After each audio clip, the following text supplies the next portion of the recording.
Can you see the screen? Hello? Yes, ma'am. Actually, more or less the main portion is over.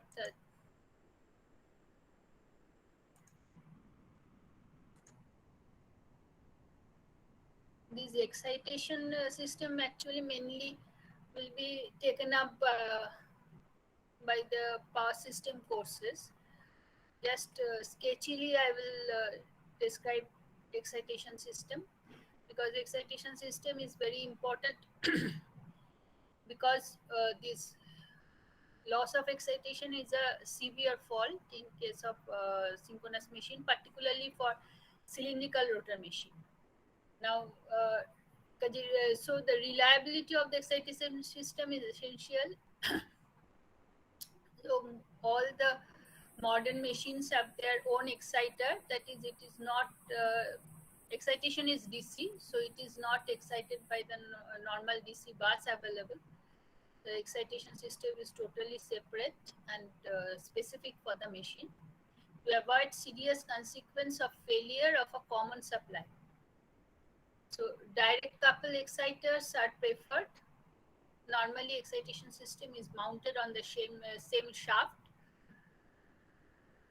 Now, excitation, these synchronous generators are very large, the power used for the power generation. So, excitation systems are small compared to the generator rating, but itself are not very small. So, something about some few hundreds of kilowatts rating. Now, requirements are very different. For cylindrical rotor machine, speed is high, so normally it's output is something 350 kilowatt at the shaft speed of 3000 rpm. Now geared, the speed is high, but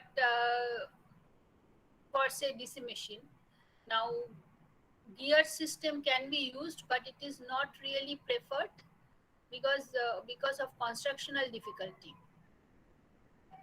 because of very large sizes. Now, large synchronous machines, the field winding is always on the rotor, as we have discussed, because it has certain advantages. But so, and excitation is DC. Excitation is always DC. So there are broadly there are three schemes which are in use. Now, first one is for obviously with DC generators on the shaft, on the main on the same shaft of the as the main machine. Now here also we have two generators, that is the pilot exciter and the main exciter. The pilot exciter driven by the both are driven by the synchronous machine main shaft. The pilot exciter is a small DC shunt generator. So this does not directly fit the synchronous generator field because we will want a constant excitation. The DC machine, the shunt machine we know has a slightly drooping characteristic, but it acts as a pilot exciter. It feeds the field winding of the main exciter, which is a separately excited DC generator. So the main exciter which excites the synchronous machine field is a separately excited generator because we want a sufficiently constant supply for voltage for the field input, and the field of this separately excited generator is excited by a small shunt generator. Size is smaller, it is only used for the field excitation. So this is a shunt generator, or this is called the pilot exciter. Both are mounted on the main shaft of the machine. The main exciter fills the field winding of the synchronous machine through slip ring and brush. The regulator keeps the alternator terminal voltage constant. Now, actually, DC machine we know we have the armature on the rotor and field on the stator. So we are getting the output of the this is a generator which is to be fed through slip ring in brush assembly to the field of the main generator, which is on the shaft rotating part of the machine. The condition under now the both machines are DC machines, DC generator basically. Both the pilot exciter and the main exciter. Now the condition under which this exciter works are severe for DC machine, not ideal, because if it is a thermal power plant, we will have steam turbines for prime movers. So the machine, the cylindrical rotor machines used have smaller number of poles and speed is high. So particularly two pole machines are very common. So that 3000 RPM speed is too high for the DC machine.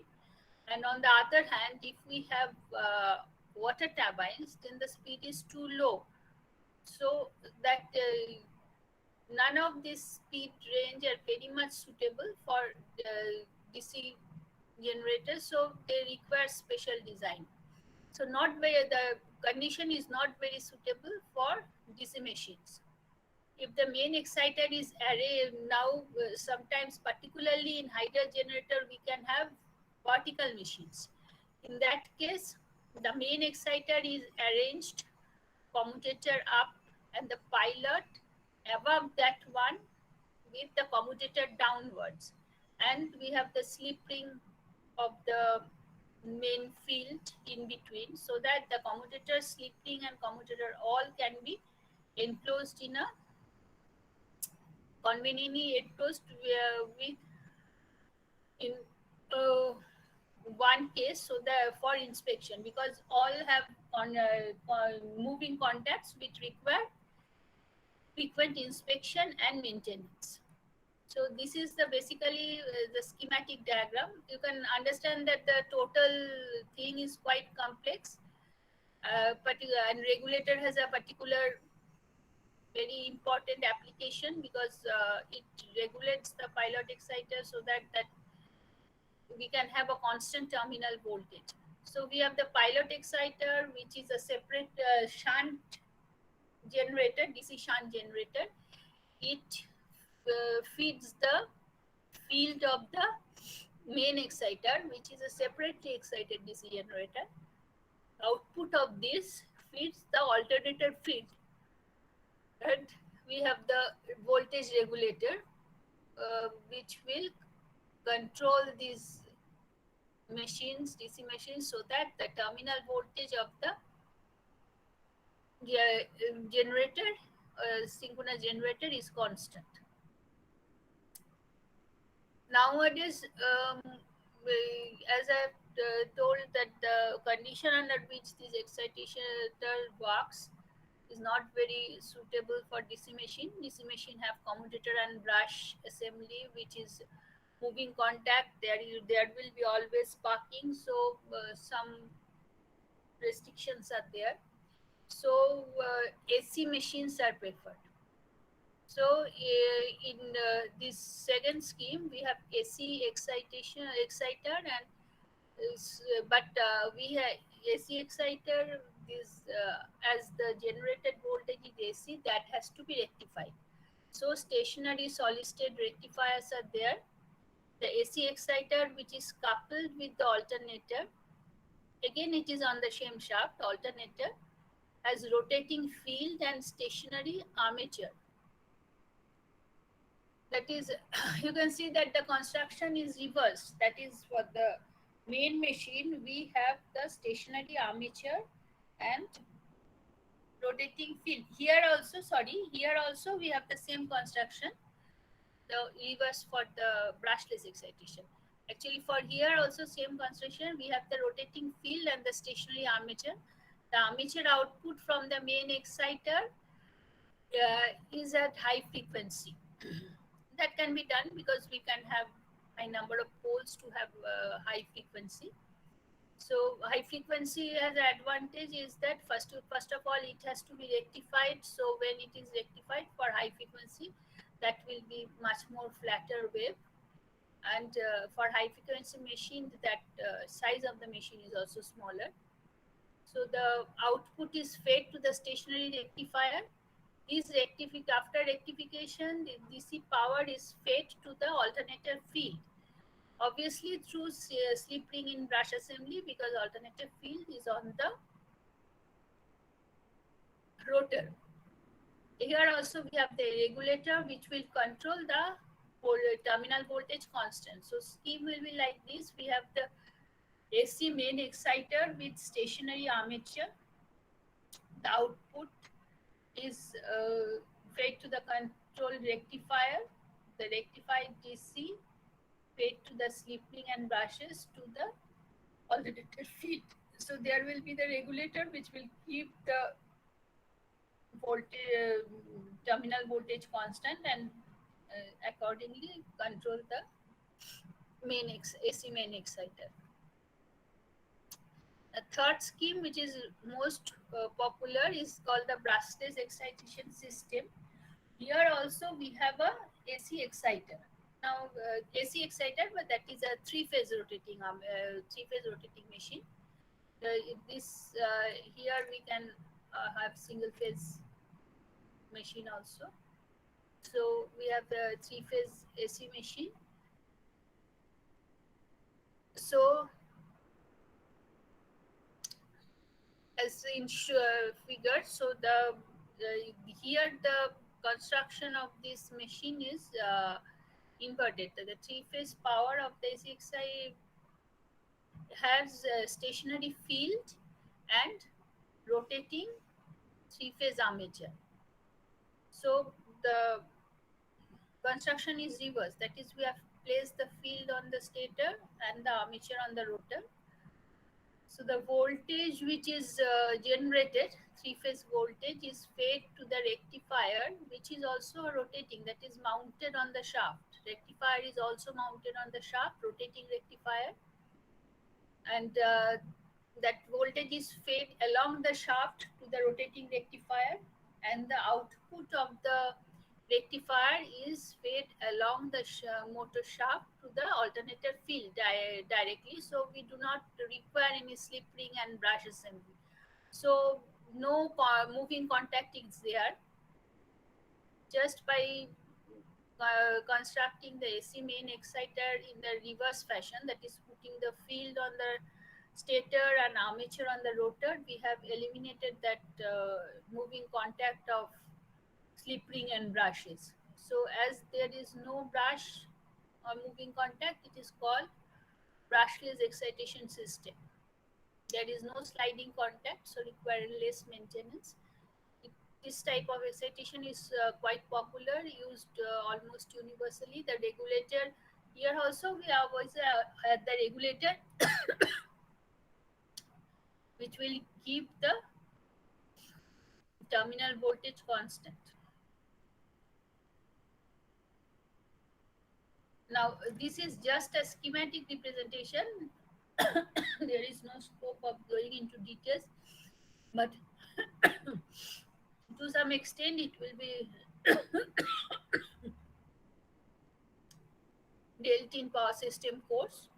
But these excitation systems are very important and quite complex, because these machines are of very large rating.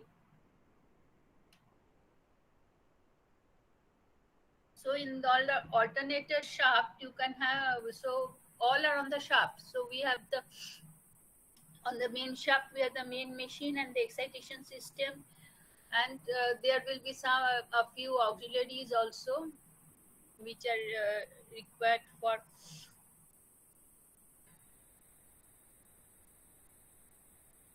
there are many problems. Say for cylindrical rotor machine, which will have very long armature with small diameter. So their heating is a very cooling, that rotor is a great problem, because and there is a tendency of the rotor to generate a hot spot at the middle, particularly say that even when the alternator is taken out of service due to say maintenance or any other things, it will take quite a long time to cool, and while cooling it will have a and if it is left for stationary condition for long, there is a tendency of the rotor to sag because of its long length and supported on two sides on the bearings. So there are auxiliary motors which will uh, in steps rotate the rotor. So there are quite a number of auxiliaries which are, and each and every auxiliary is also very important, because if any one of it is not working, then the machine will not work properly. So some of this will be taken up in your power system course, but obviously sketchily it is not possible to go into vast details, because a part of it is also mechanical. Mechanical things are also involved in a power system. Only the generator protection, these portions are electrical, but there are many things, many considerations from the mechanical point of view. So we will not go into any details, only this just schemes, how it is, what are the different components and all.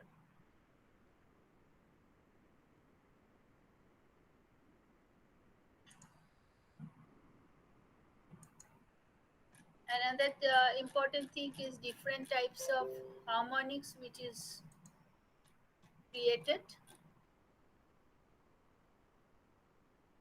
Now, actually, we have done the winding factor and pitch factor and other things. Some physical uh, concept of why we require these factors. Now, say phasor relationship between the flux and the voltage it induces. Now, the difference in phase between the flux and voltage it induces are considered with respect to the coil. That is, when we consider with respect to the coil, then what we say that when the flux and the coil axis are coincident, in that case flux linkage is maximum. Flux linkage of the coil is maximum, but the voltage is maximum when the rate of change of flux linkage is maximum. That is when the flux is passing through the, considering the sinusoidal curve, passing through the 0 point.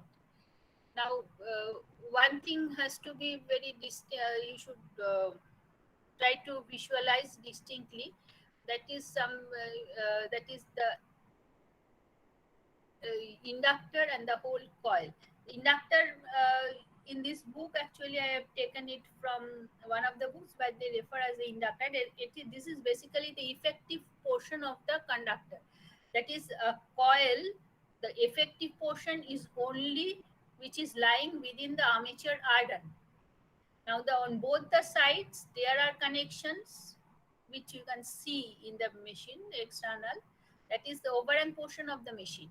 But actually, the EMF is induced in that active portion of the conductor, which is lying within the iron.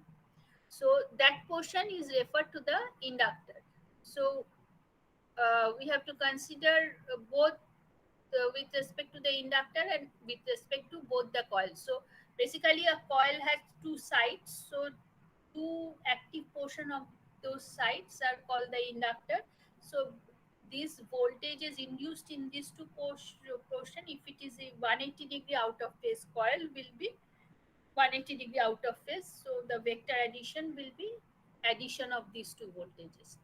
Other, if the difference between angular difference between is something different from 180, even then the voltage will be the vector summation of the voltage induced in both the sides.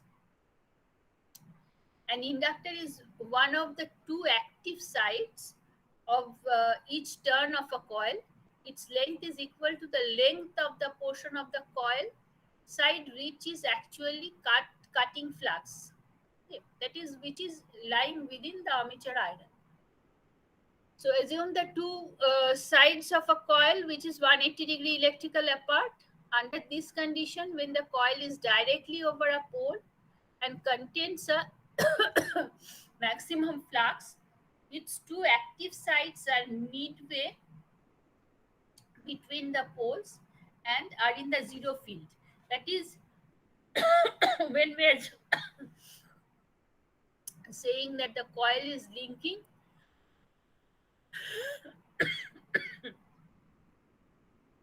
maximum flux.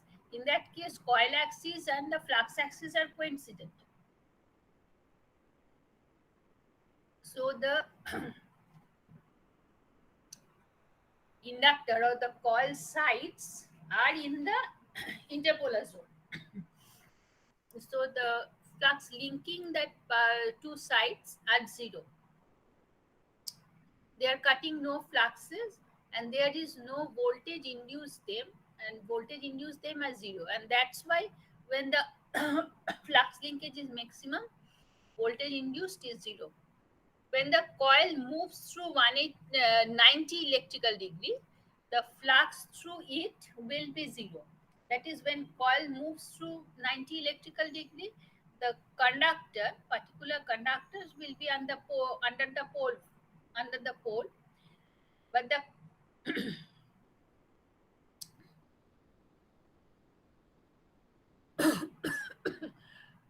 that the coil axis and the flux axis are perpendicular.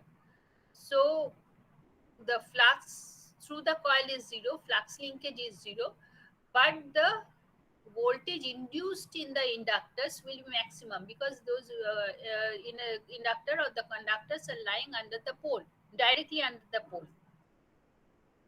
The voltages induced in the two coil sides are maximum value and at the same direction around the coil, but because the voltage under the north pole, say if it is positive voltage, and the conductor near the south pole will be negative, and but around the coil they are additive. That we have done it during derivation of that distribution factor and pitch factor. If the coil sides are placed such that they are 180 electrical degrees apart, so this voltage will be typically the summation of the voltage induced in the conductors. But if the difference, angular difference is something different, the voltage available will be the vector sum of the voltage in the two sides. It follows that while a voltage in a coil is in time quadrature with respect to the flux through it, the voltage in the inductors are the intense and the intensity of the field or the flux density at the inductor are in time phase. That is, voltage in a coil is in time quadrature with respect to the flux through it. That is, when its flux linkage is maximum, voltage is zero. When the flux linkage is zero, voltage is maximum. But in terms of the inductor, the voltage when the voltage is maximum, it is the inductor is physically in the region where the flux is maximum. The inductors move at uniform speed across the field, and the voltage induced in them must at every instant be proportional to the strength of the field in which they are moving at the instant in question. The voltage will be equal to the flux density multiplied by the length of the inductor component of velocity in right angle to it. That is the BLV. EMF induced is equal to BLV. Now B will be different for each and every point as the inductor moves. So, and that will depends on the distribution of flux. Now the shape of the flux, voltage wave, and the coil sides. When the coil side, flux and the voltage wave and the coil sides are 180 electrical apart. Now, when the coil sides are 180 electrical apart, the distribution of the air gap flux which they cut is a sine function.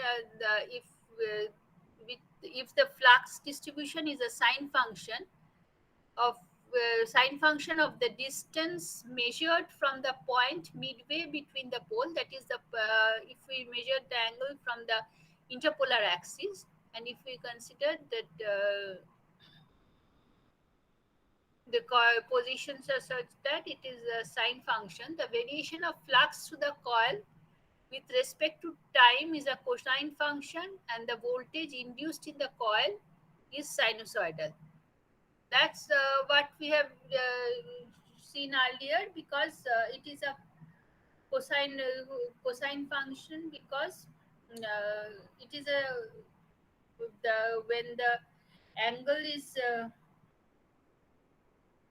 0, that then that is in the interpolar axis, then it is maximum, and when the angle is 90 degree, it is 0, so it is a cosine function of the angle.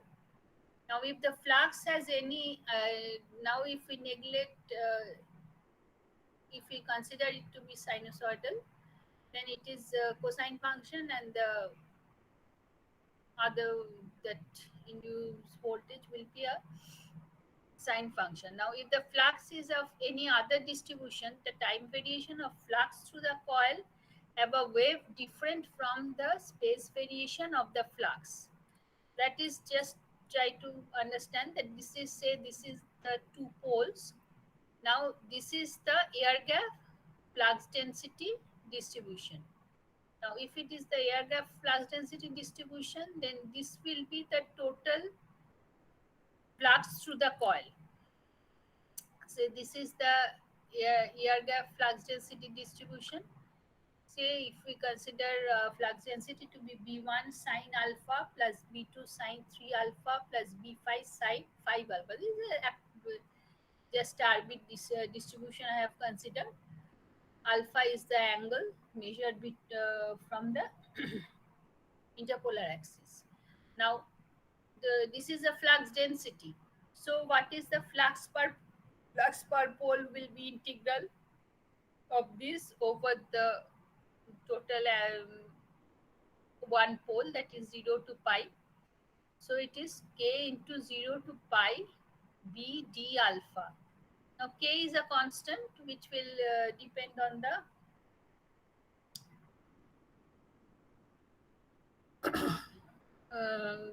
inductor length and the choice of unit.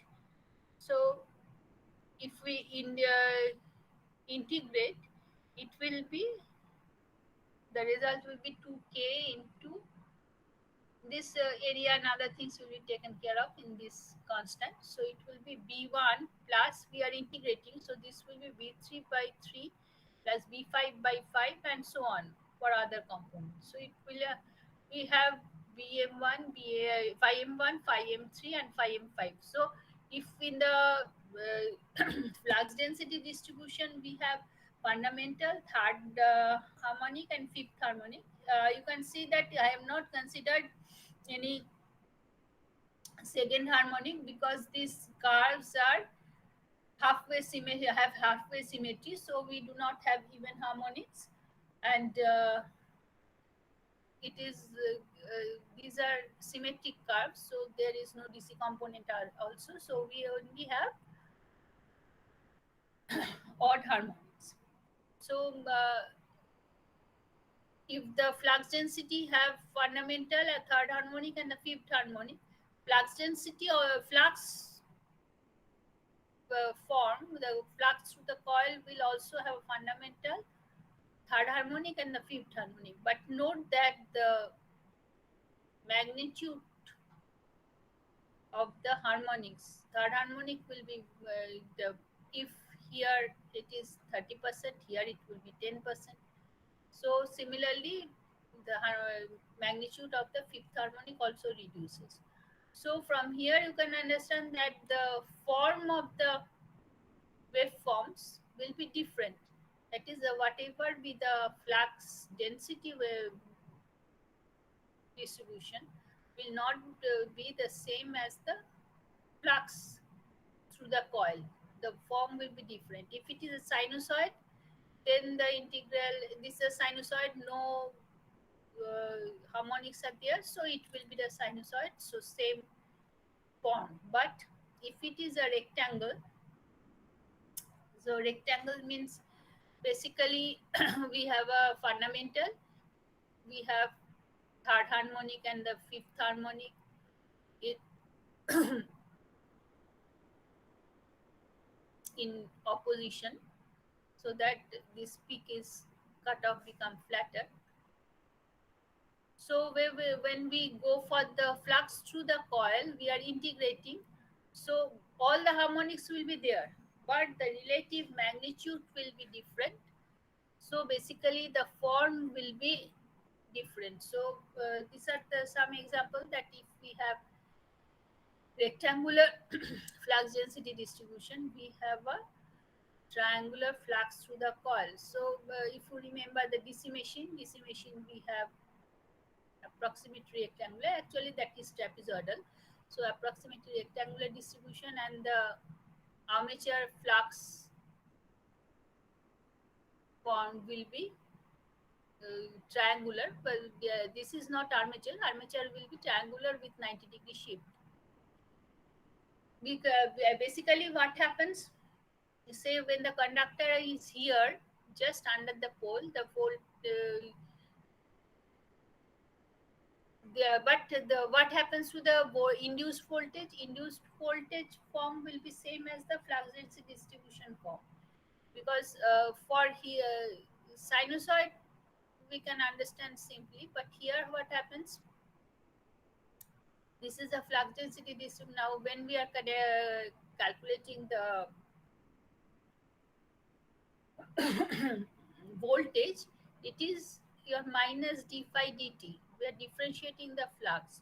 So when we are differentiating again, that uh, it will be just multiplied by 3. This is the flux n d phi dt. So when we are minus n of dt of this expression, so b1 for phi 1 is the same for phi third harmonic. Here we had one third, but when we are differentiating again, it should be multiplied by 3. So basically the proportion of the harmonics in the EMF wave will be same as that of the flux density distribution. So the flux density distribution, Yarga flux density and the EMF voltage will have the same form, but the flux through the coil will have a different form. So say if we have a triangular flux density distribution, then the flux through the coil will have almost a sinusoidal form.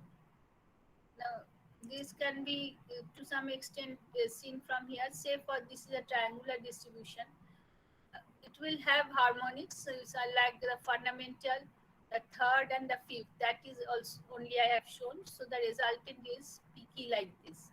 Now, when we are going for the flux, then this component are reduced 1/3. So it will be my almost this will be almost very negligible. So almost follow this curve, sinusoidal curve like this. So your if it is a sinusoidal distribution, then only the flux density through the coil and the flux through the coil and the flux density will have the same form. But if it has any other distribution, then it will have different forms.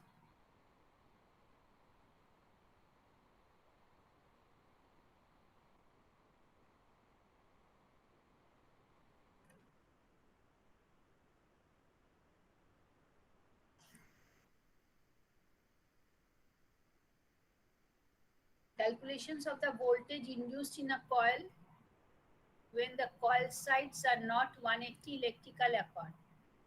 Now, coil sides are not always 180 electrical apart. If coil sides are not 180 electrical apart, the voltage in them are not in phase at any instant. When considered around the coil, there will be a phase difference, but the effective voltage will be vector sum of these voltages. If the distribution of the flux density is not sinusoidal, but its distribution in the air gap is known in terms of fundamental and harmonic, the fundamental and the harmonic voltage in the coil can be found by taking the vector difference of the effective voltages induced in the two sides of the coil by the fundamental and by each of the harmonics separately. Say for this figure, we have this is a peaky waveform. So it is divided into a fundamental, a third harmonic, and the fifth harmonic. Now say for the 180 degree, this is 180 degree electrical for the fundamental. This is 180 degree electrical for the third harmonic, and this is 180 degree electrical for the fifth harmonic. In general, what is 180 electrical for the fundamental is 3 into 180 electrical for the third harmonic, or in general it is q into 1 or so. Any angle theta for the fundamental is q theta for the qth harmonic. So inspection of the curve makes it clear that any change rho in the angular distance between the two sides of a coil corresponds to a change in phase between the voltages in the two sides of rho by the fundamental and q rho by the qth harmonic. That is, say if our conductors are here and here. So for the fundamental it is rho, but for the third harmonic it is 3 rho. So let the space distribution of the flux, that is flux density in the air gap of a synchronous generator from the point midway between the poles are B is equal to B1 sine alpha, B3 sine 3 alpha, B5 sine 5 alpha, where B is represent the maximum flux density for the fundamental and harmonics, and alpha is the angular distance in electrical radians measured around the air gap from the reference point midway between the poles. If the inductor of the coil is say 160 degree electrical apart, that is 20 degree short pitched, the fundamental of the voltage in the two inductors are 20 degree out of phase. That is, this is the, if they are 180 degree out of phase, then one side is this, other side is on here, but it is 20 degree out of phase, so side 2 will be here, the voltage. So resultant will be this plus this. Now these figures were utilized for deriving the pitch factor, if you remember. Now what happens to the harmonics? For the third harmonic, these two voltages will be 3 into 20, that is 60 degree out of phase, and for the fifth harmonic this will be 5 into 20 or 100 degree out of phase.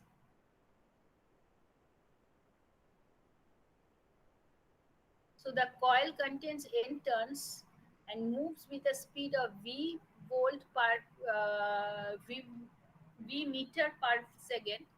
The length of the inductor is L. The instantaneous voltage in volt induced in the coil referred to the voltage in inductor 1 is twice, the voltage is BLV. So twice twice LV, N is the number of turn, into B. So B expression, B1 is cos 10 sine of alpha plus 10 degree, B3 is cos 30 sine of 3 alpha plus 30 degree, and B5 is cos 50 sine of 5 alpha 550 degree. The RMS value of these voltages is equal to the square root of 1 half the sum of the squares of the maximum values of the fundamental and harmonics when RMS voltages are now actually what is desired is the RMS value. So for me, instead of going into all these details, it can be easily obtained if we multiply by the pitch factor. That's and Previously, while deriving, we have not considered the distribution. For that is also taken care of the distribution factor. So what happens that distribution factor and pitch factor, if you see, as the order of the harmonic increases, the value of these factors will be smaller. So the EMF which is induced by the harmonic is multiplied by a small factor. So whatever be the harmonic content in the flux distribution or the flux density distribution, the percentage of harmonic in the EMF will be smaller. Actually, the flux distribution, it is by design, it is tried to make it more or less sinusoidal in nature. Now, if it is a cylindrical rotor machine, then cylindrical rotor machine,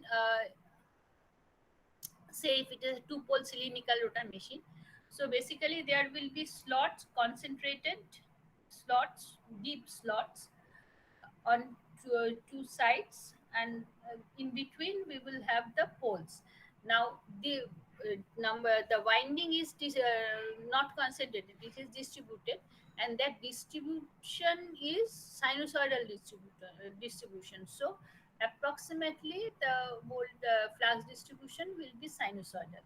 That by distributing the winding properly, we try to make the flux density distribution sinusoidal for cylindrical rotor machine. And for when it comes to the salient pole machine, the pole face, shape of the pole face is very important. By shaping the pole face, it is distribution is made more or less sinusoidal. So for all practical purposes, mainly we consider for steady state operation the output to be sinusoidal, because the content of harmonic will be small. Now, in case of induction motor, you have seen that slotting introduced some harmonics. So what happens here? Here also we have slots. Now, what happens if I consider a salient pole construction?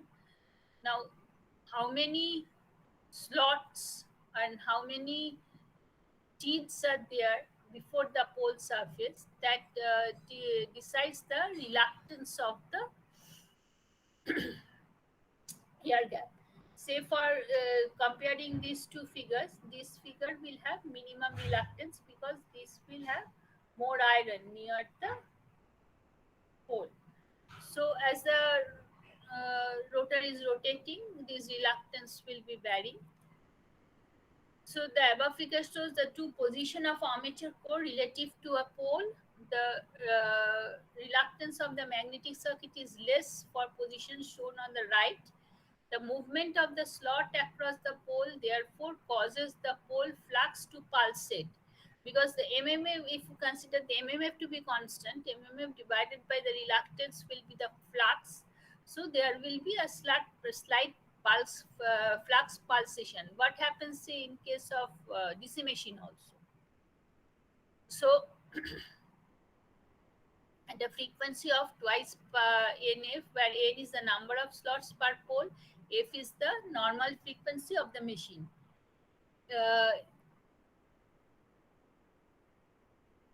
If the effective width of the pole is equal to any integer times the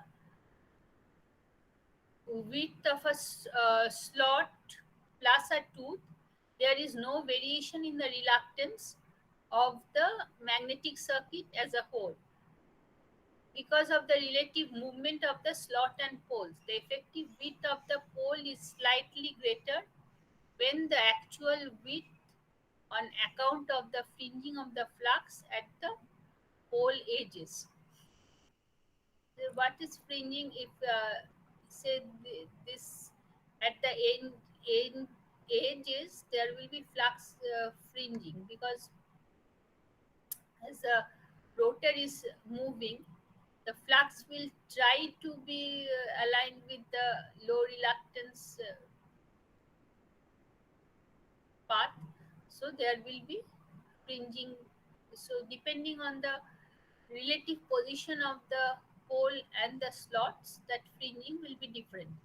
Because of the slot entering and leaving the pole region, there is a periodic variation in fringing of the flux at the pole tips, which causes an oscillation of the field axis and with respect to the axis of the pole.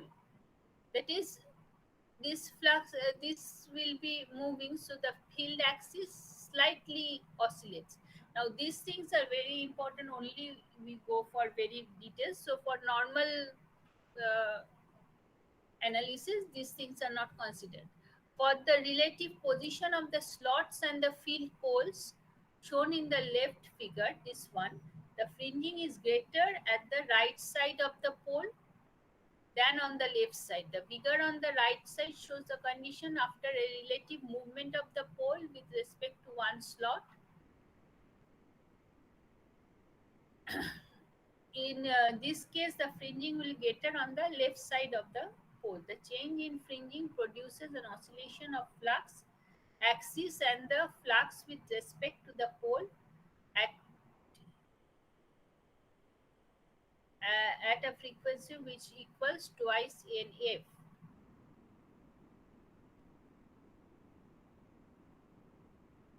The slots also cause ripples in the flux wave which move across the pole's face. The movement of these ripples cannot cause any harmonic in the armature voltage, since there is no relative motion between the armature and this flux, armature inductor and this flux. Either the variation in the magnitude of the field or the position of this axis with respect to the pole may introduce tooth harmonics in the armature voltage.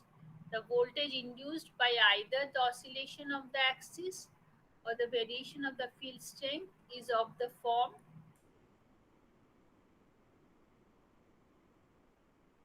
This is uh, the form, so it can be resolved into two components. One is 2n minus 1 omega t, another is 2n plus 1 omega t. So either effect may therefore produce harmonics of two different frequency in the armature winding of the order of 2n minus 1 and 2n plus 1.